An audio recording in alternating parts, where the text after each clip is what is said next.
Welcome to my machine learning project. Today we're going to be discussing wine quality classification of red and white Vino Verde variants. So what are the most important physiochemical qualities that determine if a type of wine is considered to be good quality?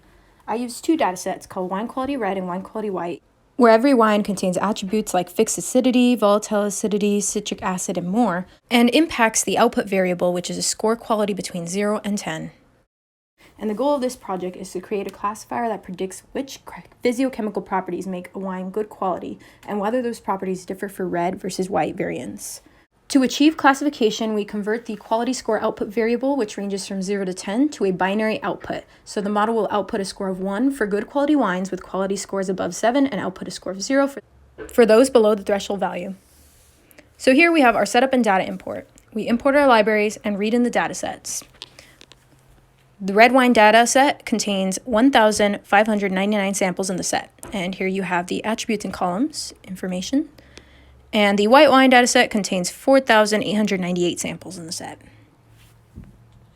To better understand the distribution of each of our variables and assess the need to clean our data, we perform a preliminary data analysis. We can plot a histogram of the number of wines per quality score to give us an idea of the evenness of each data set. Here we have the histograms of the red wine and white wine data sets, which range from 3 to 8 for the red wine data set and 3 to 9 for the white wine data set. They seem to be pretty even. And we can output the data set quality score and number of wines for that score. Here we do so for the red wine, and you can see for each score how many wines there are. And you can compare that to the white wine data set. Again, right now we have 6 output variables total. Next, we can plot a correlation matrix to give us a rough idea of the dependency between variables, specifically the quality variable. Upon glance, we see that for the red wine data, the alcohol content, sulfates, and citric acid are the most correlated to the quality variable. But these qualities might differ for the white wine data, which we see here they do. For the white wines, alcohol content, pH, and sulfates are the most correlated to the quality variable. To prepare our data, we need to convert to a classification problem by creating a binary output. We create a threshold function which will define good quality wines to have a quality score of above 7 and bad quality wines to have any quality score below that. And we apply that threshold function to our data sets. Now when we output the number of wines per quality score, we see that we have 2 output variables, 0 or 1, and the corresponding number of wines. Next, we assign and split the data with the new binary output system. We target the good quality variables, and we use train test split to generate test and training sets of data. Our last step in preparing the data is to normalize the input variables to create an equal range between parameter values. That makes comparison between them far less biased towards the larger variable. And now that our data has been prepared, we're ready to put it into our random forest classifier, which will combine multiple decision trees to perform out-of-bag evaluation and extract feature importance.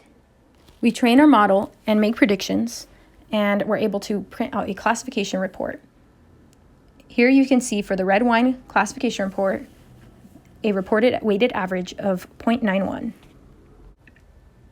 And for the white wine data set, we do the same implementation, and our classification precision report gives us a weighted average of 0.85. To evaluate our model's performance, we calculate AUC and OOB scores, where the AUC score measures the performance of the rankings and the OOB scores measures the number of correctly predicted rows. Usually the out-of-bag sample score is favored.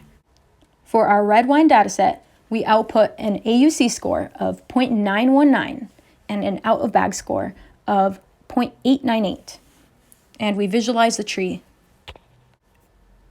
For our white wine dataset, we achieved an AUC score of 0.915 and an out-of-bag R-squared score of 0.879.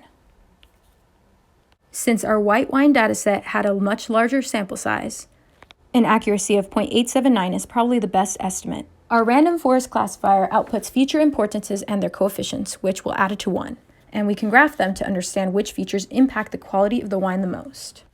Red wine feature importances from greatest to least go as follows: alcohol content, volatile acidity, sulfates, density, citric acidity, total sulfuric dioxide, fixed acidity, chlorides, residual sugar, pH, and lastly, free sulfur dioxide. The values of the weighted coefficients are listed next to the features.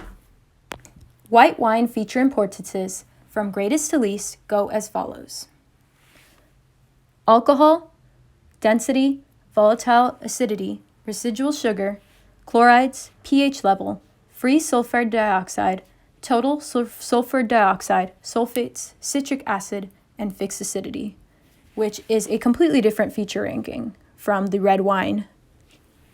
So what does this all mean? Well, according to our machine learning model, the most important properties that determine any good quality wine are alcohol content, volatile acidity, and density profile.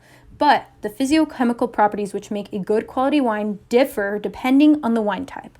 So the most important features of good quality white wines are residual sugar content, pH level, and chloride content, while the most important qualities of good quality red wines are sulfate content, citric acidity, and total sulfur dioxide content. This type of information could be very valuable for wine producers who want to create the best quality wine.